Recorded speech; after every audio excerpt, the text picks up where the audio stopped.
시청자 여러분, 지난 주말과 주일 주 안에서 평안하셨습니까? 시작된 한 주간도 성 삼위일체 하나님께서 여러분들 함께 하시기를 원합니다. 이번 주에도 변함없이 하나님 말씀 중심의 삶을 살아가시기를 원하오며, 현우리와 함께하는 올해 26번째 구원의 여정 출발하도록 하겠습니다. 2023년 26주차입니다. 비가 내리고 있습니다. 이제 또 장마철이라고 하니까요. 올해 26번째 하나님 말씀은 누가복음 22장 46절의 말씀이 되겠습니다. 자, 함께 외웁시다. 이르시되 어찌하여 자느냐? 시험에 들지 않게 일어나 기도하라 하시니라. 누가복음 22장 46절 말씀. 아멘. 다시 한번 해봅시다. 이르시되 어찌하여 자느냐? 시험에 들지 않게 일어나 기도하라 하시니라. 누가복음 22장 46절 말씀. 아멘. 우리는 지금 예수님의 생애 마지막 한 주간의 순간을 기록하고 있는 누가복음 19장 28절부터의 말씀을 상고하는 가운데 22장과 23장의 본문을 상고하는 중입니다. 지난 시간 제자들의 대표격인 베드로가 예수님을 세 차례나 부인할 것을 예고하시고, 또 제자들에게 장차 닥쳐올 환난에 대한 권면을 주셨습니다. 환난이 임박한 때임에도 불구하고 예수님께서는 제자들을 향하여서 차분한 어조로 마지막 교훈을 베풀어 주셨습니다. 그리고 제자들과 만찬을 마치신 예수님께서 제자들과 더불어 겟세마네 동산에 가서 기도하신 내용이 되겠습니다. 이 겟세마네 기도 사건은 목요일에서 금요일로 이제 넘어가는 시점이 되겠지요. 예수님이 기도하시는 장면은 복음서에 여러 차례 등장하지만 이 기도는 그야말로 가장 간절하고 힘을 다하시는 기도였다라는 것을 우리가 알게 됩니다.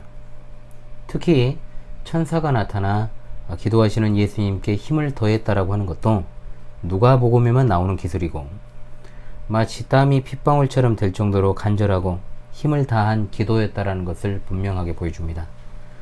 누차 말씀을 드리지만 누가복음은 특히 기도를 강조합니다. 그래서 예수님의 기도에 대해서도 다른 복음서 기자의 기술과는 사뭇 다르게 기록하고 있다는 걸 염두에 둬야 됩니다. 마태와 마가는 기도의 내용에 대해 중점을 두고 기록한 반면, 누가는 기도하는 장면을 더욱더 부각시키고 있으므로 마태, 마가와 달리 누가의 기도에 관한 기사는 비교적 간결하게 기록되어 있음을 알게 됩니다. 자, 우리는 예수님의 기도를 통해서 이 말세의 지말에 우리에게 위협으로 다가올 시험에 대해서 생각을 하고, 그것을 어떻게 해야 효과적으로 대비하고 이겨나갈 수 있을 것인가를 생각해야 될 줄로 압니다. 승리의 비결은 오직 예수 그리스도십니다. 예수 그리스도를 닮아간다는 것은 그분의 겉모습을 따라하는 것이 아니라 생각과 마음을 닮아가는 것을 뜻합니다. 우리는 오직 예수님 뿐이고, 우리의 신앙의 모델 또한 사람이 아닌 오직 예수 그리스도십니다. 오늘 주어진 이 말씀을 통해서 겟세마네 동산의 주님을 생각하면서 이 시대의 수많은 시험과 미혹의 물결에 맞서 싸우는 자세를 배울 수 있기를 간절히 바랍니다. 먼저 주어진 본문을 읽고 시작하도록 하겠습니다. 누가복음 22장 39절로 46절의 말씀이 되겠습니다. 누가복음 22장 39절로 46절입니다. 예수께서 나가사 습관을 따라 감람산에 가시매 제자들도 따라갔더니 그곳에 이르러 그들에게 이르시되 유혹에 빠지지 않게 기도하라 하시고, 그들을 떠나 돌 던질 만큼 가서 무릎을 꿇고 기도하여 이르시되 아버지여, 만일 아버지의 뜻이거든 이 잔을 내게서 옮기시옵소서. 그러나 내 원대로 마시옵고 아버지의 원대로 되기를 원하나이다 하시니, 천사가 하늘로부터 예수께 나타나 힘을 더하더라. 예수께서 힘쓰고 애써 더욱 간절히 기도하시니 땀이 땅에 떨어지는 핏방울같이 되더라. 기도 후에 일어나 제자들에게 가서 슬픔으로 인하여 잠든 것을 보시고 이르시되 어찌하여 자느냐? 시험에 들지 않게 일어나 기도하라 하시니라. 아멘.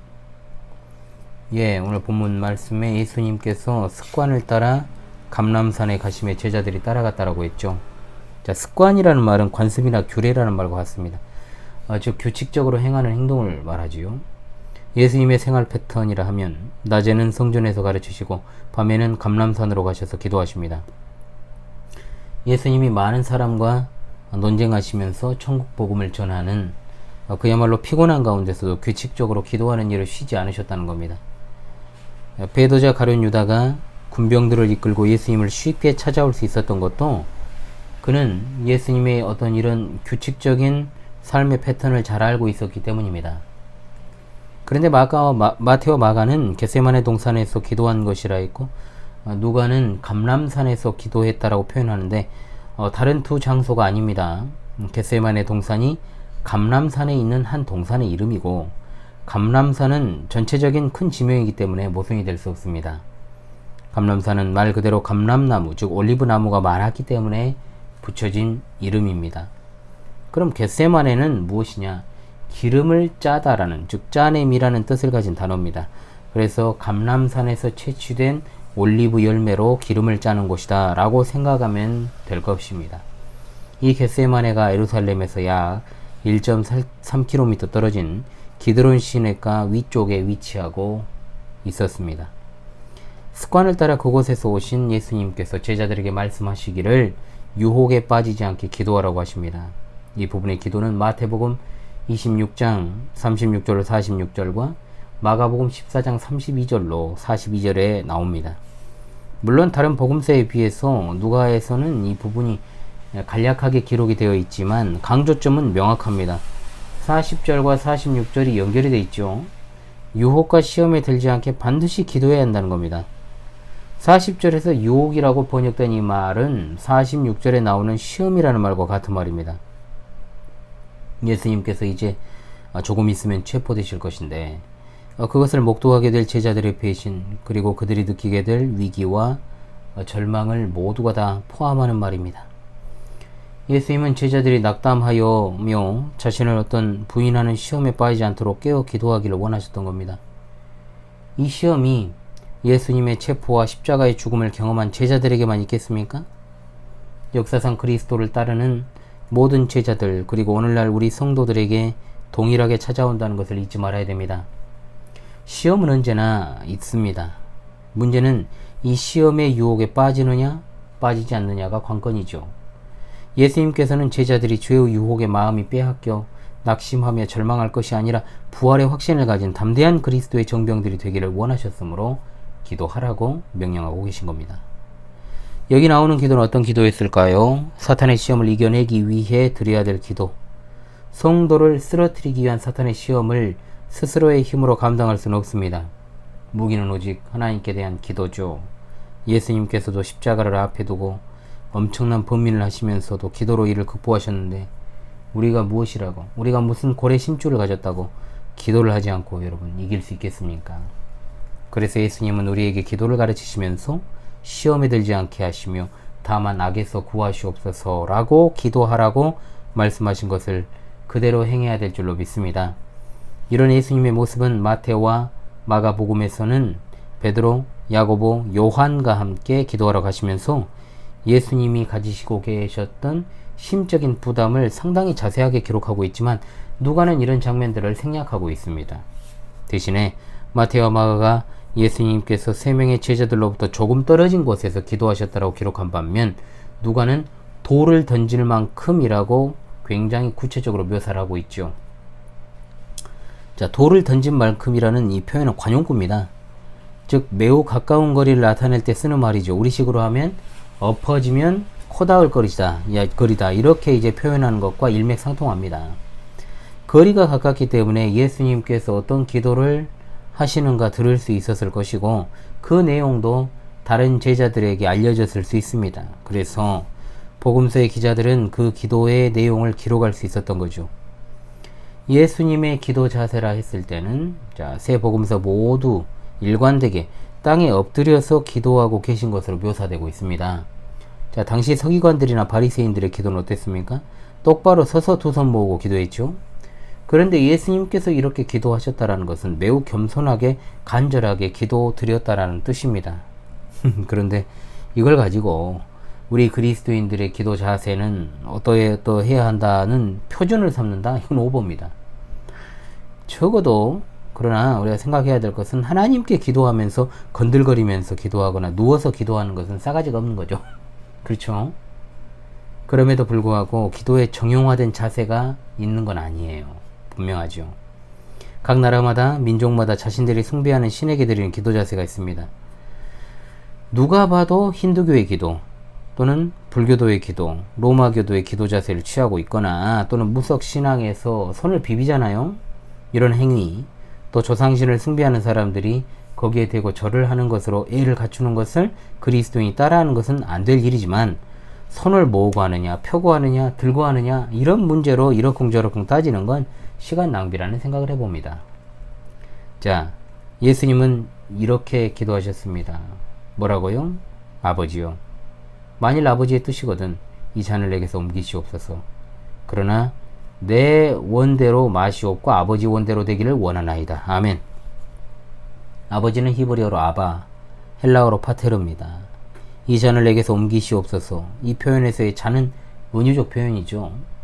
좋든 나쁘든 하나님이 정하신 작정을 가리키는 뜻입니다. 이 잔도 하나님이 영원 전에 작정하신 것으로 예수님께 정해져서 예수님께서 감당해야 될 십자가 고난을 가리키고 있습니다.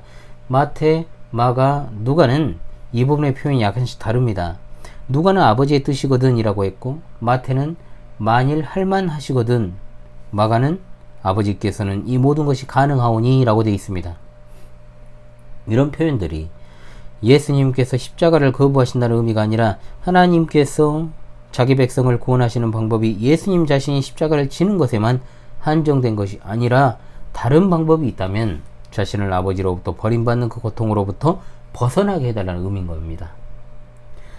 육체적 고통도 고통이거니와 가장 큰 고통은 뭐라 그랬습니까, 여러분? 이 부분을 제가 자주 말씀드렸죠. 아버지로부터 버림받는 영적인 고통을 겪으면서 죽음을 맞이해야 하는 것만큼은 피하고 싶으셨던 예수님의 인간적인 바람이 잘 드러나고 있습니다.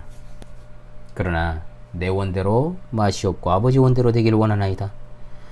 예수님은 생애 단 한 번도 하나님의 뜻을 거역한 적이 없으십니다. 마지막 십자가 앞에서도 극심한 심적 고통에 대한 부담감과 번민을 이겨내시고 겸허하게 아버지의 뜻에 순종할 것을 결의하십니다. 제자들에게 이르시기를 누구든지 나를 따르려거든 자기를 부인하고 자기 십자가를 지고 나를 따를 것이니라고 하신 것과 같습니다. 예수님은 이처럼 자기를 낮추시고 죽기까지 복종하신 분이시며, 예수 그리스도로 말미암아 우리는 허물과 죄로 지고 본질상 진노의 자녀였지만 하나님으로 더불어 화목하게 되어서 하나님의 자녀가 되었으니 이것보다 더 큰 기쁨과 감격은 우리 삶에 없을 것이요 예수 그리스도의 십자가가 치료하지 못할 것은 없다는 사실을 반드시 깨달아야 될 줄로 믿습니다. 아멘. 이런 겸손하고도 간절한 기도를 하시는 예수님께 천사가 하늘로부터 나타나 힘을 더하더라고 했습니다. 이 부분은 누가만 유일하게 기록되어 있습니다. 여러분, 아이고, 또 눈이 필요합니다. 예수님의 기도에 대한 응답이죠. 개인적으로 십자가의 죽음이라는 이 끔찍한 고난의 잔이 옮겨지기를 원하셨지만 그래도 아버지의 뜻을 기다렸던 예수님께 하나님은 천사를 보내셔서 끝까지 그 고난의 길을 감당하도록 하실 것이라는 자신의 뜻을 보여주셨습니다. 정확한 표현으로는 예수님의 기도를 돕는 천사가 나타났습니다. 그렇다면 왜 누가는 천사의 등장 사실을 강조할까요? 자, 그것은 예수님의 고난의 길이 영적 전쟁이라는 것을 부각시키기 위함입니다. 사탄은 예수님이 공적 사역을 수행하시기 전 광야에서 시험할 때 이후 한 번도 그 단어가 나오지 않다가 가룟 유다와 베드로를 유혹하는 모습에서 그 단어가 다시 나오죠. 예수님의 공적인 사역을 통해서 완전히 찌그러져 있던 사탄이 자신의 세력을 만회하고자 발악을 하고 있는 것이죠. 하나님 나라가 선포되고 하나님 나라 확장으로 인해 공중의 권세 잡은 자 사탄의 세력은 점차 약화되어 갔습니다. 그리고 결정적으로 사탄과 그 세력을 붕괴시킬 그리스도의 십자가의 죽음과 부활을 앞두고 최대한 그것을 방해하려고 발버둥을 치고 있는 거죠. 물론 사탄은 유대 종교 지도자들을 비롯한 여러 대적들을 통해서 탄생부터 공생의 사역 전체에 있어 그 길을 방해해왔습니다만 번번이 실패하고 말았습니다. 즉 천사가 나타났다라고 하는 것은 예수님을 돕는 것뿐만 아니라 그리스도의 십자가 사역의 완수가 사탄이 가장 싫어하는 것이며 그것이 결정적으로 뱀의 머리에 치명타를 입힐 영적 전쟁이라는 것을 보여주는 것입니다. 예수님의 간절한 기도에 대한 묘사가 44절에 나오죠. 예수께서 뭐라고 되어 있습니까, 여러분? 44절에 예수께서 힘쓰고 애써 더욱 간절히 기도하시니 땀이 땅에 떨어지는 핏방울같이 되더라. 아멘. 의학적으로 엄청난 긴장이 주어졌을 때 못의 혈관이 파괴되어서 피가 땀방울로 스며나오는 이른바 혈한증이 있다고 합니다. 또는 너무나 땀이 많이 나와 흐른 것이 아니라 피처럼 뚝뚝 떨어졌다라고 보기도 하죠. 무엇이 되었든지 간에 택자들을 대속하시기 위해 반드시 가셔야만 하는 십자가의 고난의 길을 앞에 두고 예수님은 필사적인 힘을 쏟아 매우 간절하게 기도하셨던 겁니다. 기도 후에 일어나 제자들에게 가서 슬픔으로 인하여 잠든 것을 보시고 라고 했는데, 자, 누가복음은 다른 복음서에 비해 제자들의 잘못을 좀 경감시키는 뉘앙스가 있죠. 마가복음은 시몬아 자느냐 내가 한시 동안도 깨어있을 수 없더냐 라고 하시고, 마태복음에도 너희가 나와 함께 한시 동안도 이렇게 깨어있을 수 없더냐 라고 말씀하십니다. 왜 제자들은 자고 있었을까요?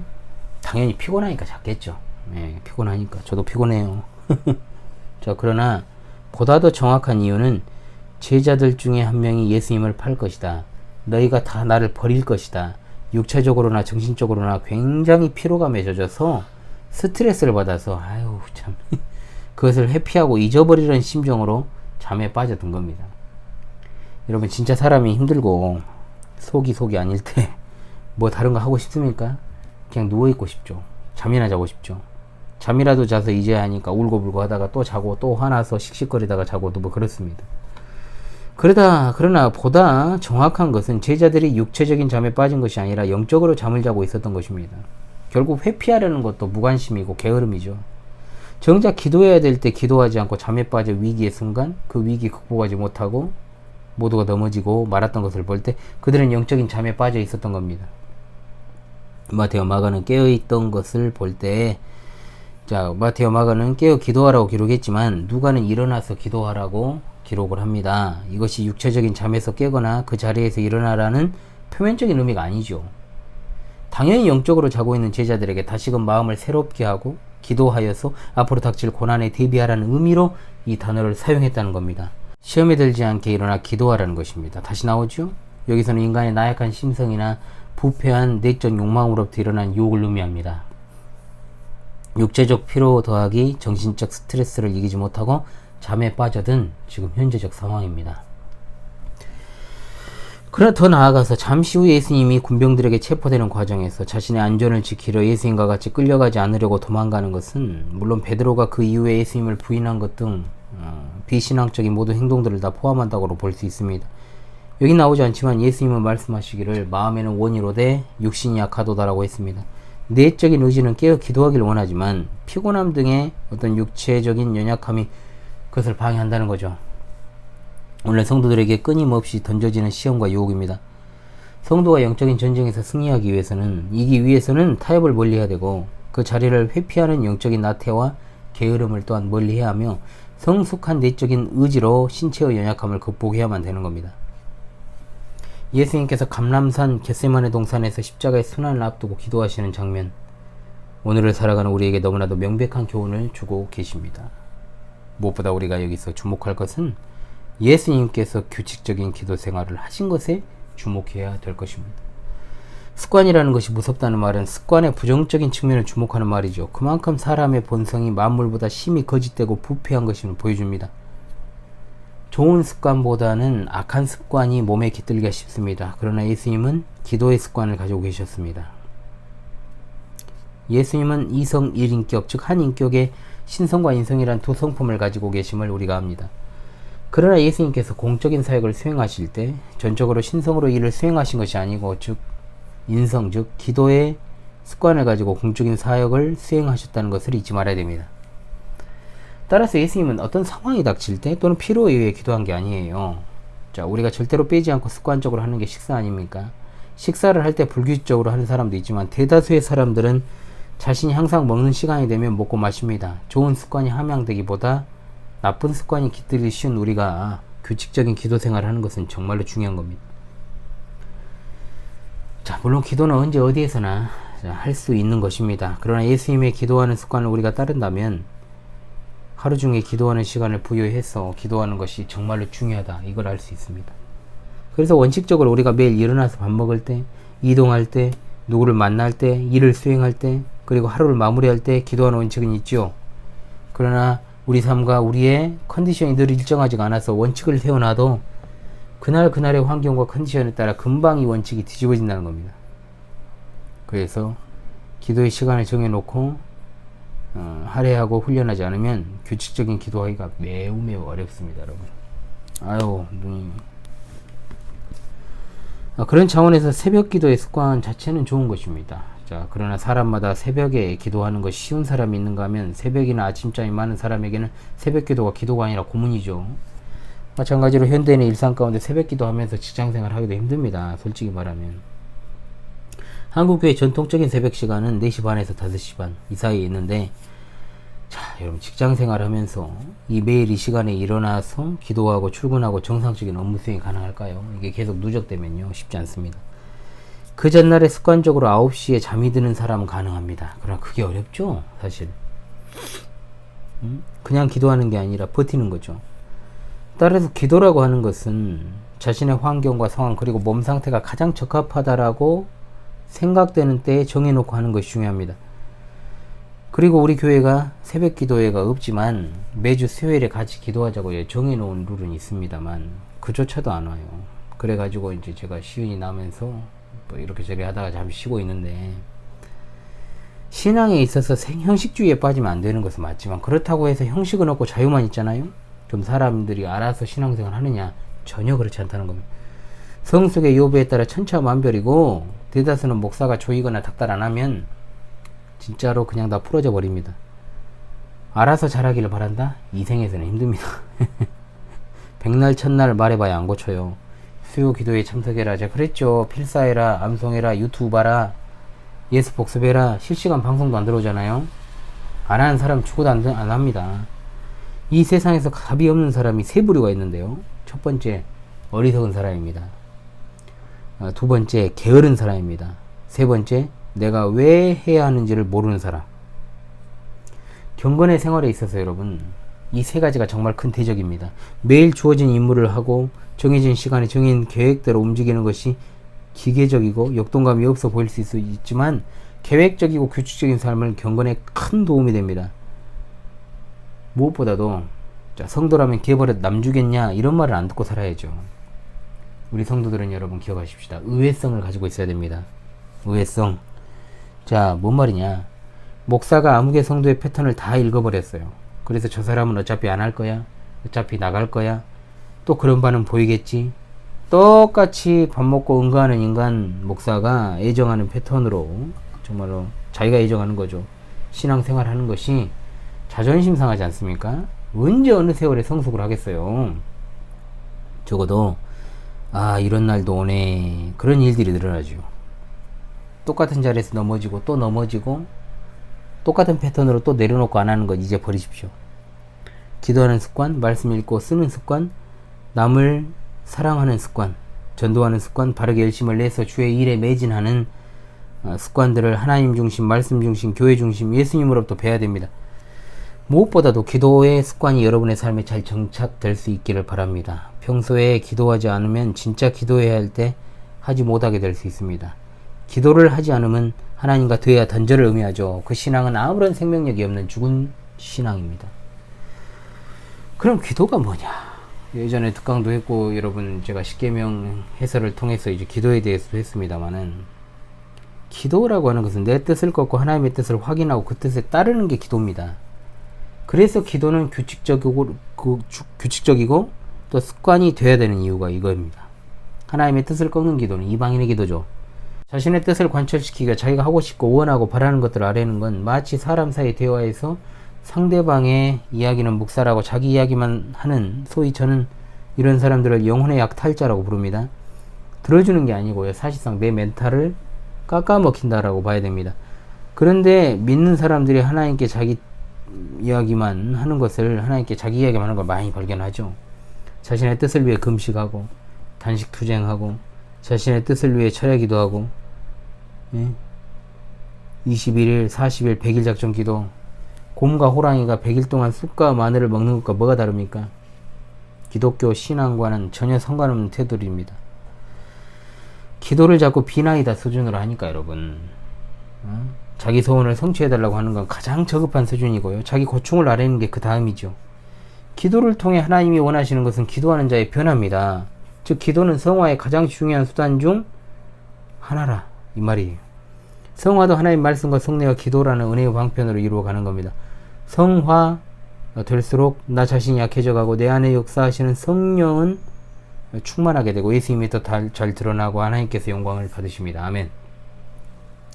그런데 이 기도를 하면 할수록 자신이 드러나고 육이 득세하며 또 하나님의 영광이 아닌 자신이 영광을 받는다면 그것은 전혀 성경적인 기도를 하고 있는 것이 아니죠. 내가 변화될 생각은 하지 않고 문제 해결만을 정말 바란다면 하나님이 그 사람을 어떻게 인도하실지 저는 알지 못하지만 다른 문제가 발생하거나 더 일이 꼬일 수도 있습니다. 생각해 보십시오. 하나님께서 기도를 통해서 자기 뜻만 관철시키려고 한다? 여러분이 부모 입장으로 생각을 해보십시오. 누가 봐도 죽으러 가는 길인데 누가 봐도 그 길로 가라고 놔두면 부모가 아니잖아요. 아니, 남이라고 해도 정상적인 사람이란 그렇게 안 하죠. 자식이 잘되기 바라는 것은 모든 부모에게 주신 하나님의 마음입니다. 자식을 제대로 양육하지도 못하고 끝까지 후견이 되어주지도 못하는 연약한 인간 부모도 그럴진데 세상 만물을 창조하신 우리 아버지 하나님께서 우리를 죽이려고 우리를 선택하셨고 우리를 사지로 내몰려고 자신의 아들까지 희생시키셨겠습니까? 신앙생활을 바르고 확고하게 해야 되는 필요가 있습니다. 이미 다 받았다는 걸 인정 안 하니까 삶이 어렵고 또 때마다 대놓고 하나님께 불만은 못 터뜨려도 여기저기에다가 불만을 표출하는 겁니다. 차마 하나님이 진짜 계시냐 안 계시냐 이런 말까지는 못하고 계시는데 왜 하나님이 계시는데 이런 일이 내게 이렇게 말한다는 것. 예수님의 기도를 기억합시다. 예수님이야말로 왜 이런 일을 내게 라고 하고 싶지 않았겠어요 여러분? 안 해도 되잖아요. 그런데 왜 내가 굳이 하늘보좌를 버려가면서까지 십자가라는 형틀에 묶여서 못박음질 당하고 죽고 또 아버지는 불러도 대답이 없는 그 끔찍한 고통을 고난을 내가 겪어야 되나 이 말이에요. 예수님께는 너무나 물리고 싶었던 그 잔을 받으시는 순종으로 인해 죽을 수밖에 없던 우리가 삶을 얻었고 근본 없는 종자에서 이제는 근본이 무엇인지를 아는 사람으로 거듭났는데 이제는 내 삶이 아니라 그리스도와 연합한 그 안에서 살고 죽는 삶인데 이방인의 기도를 하면 되겠습니까? 고난에는 다 이유가 있는 겁니다. 기억하십시다. 우리의 규칙적이지 않은 기도 생활 그리고 하나님의 뜻을 구하지 않고 내 뜻만을 구하는 기도 생활 또는 기도하지 않는 생활이야말로 말세에 우리 성도를 위협하는 가장 큰 적이라는 사실을 말입니다. 제자들이 마땅히 깨어 일어나서 기도해야 될 때 기도하지 않으므로 일어났던 일들을 기억하십시오. 예수님의 기도하라는 명령은 지금을 살아가는 우리 말세지말의 성도들에게 가장 크게 와닿는 명령이 되어야 됩니다. 무엇이 똥인지 된장인지 분별하는 것도 기도로 깨어 있어야 가능합니다. 아무리 지식을 많이 채운다고 해도요 기도로 깨어있지 않으면 기억도 안 나고 그것이 진짜 내 입술로 고백되어야 할 때 나오지도 않고 생각도 안 납니다. 아무리 누군가 교회를 나오기를 원하고 또 그에게 권면을 해도 기도로 깨어있지 않으면 아무런 의미가 없습니다. 내가 안 깨어있는데 누구를 깨우겠어요 여러분? 죄송합니다. 예. 안 그렇습니까 여러분? 내가 앉아있는데 누구를 이렇게 세워요? 내가 안 하는데 누구들을 하라고 할 수 있습니까? 시청자 성도들이시여, 예수님도 기도하시는데 내가 뭐라고 기도 안 합니까? 나의 변화가 곧 내 가정의 변화입니다. 예수님도 기도하시는데 내가 뭐라고? 진짜로 나의 변화가 곧 교회의 변화입니다. 나의 변화가 곧 세상의 변화입니다. 늘 기도로 깨어 있으시길 바랍니다. 규칙적인 기도 습관과 하나님의 뜻을 따르는 기도의 내용을 가지고 늘 깨어서 타협하려 드는 나의 마음, 회피하려는 나의 영적인 게으름을 이기고 우리 함께 말세지말에 깨어서 기도하는 광주 신실한 교회, 주님의 교회 이루어 나가십시다. 다시금 이번 주 하나님의 말씀을 외우며 주님의 말씀대로 시험에 들지 않게 일어나 기도하기를 간절히 원합니다. 함께 외웁니다. 이르시되 어찌하여 자느냐 시험에 들지 않게 일어나 기도하라 하시니라. 누가복음 22장 46절 말씀. 할렐루야 아멘.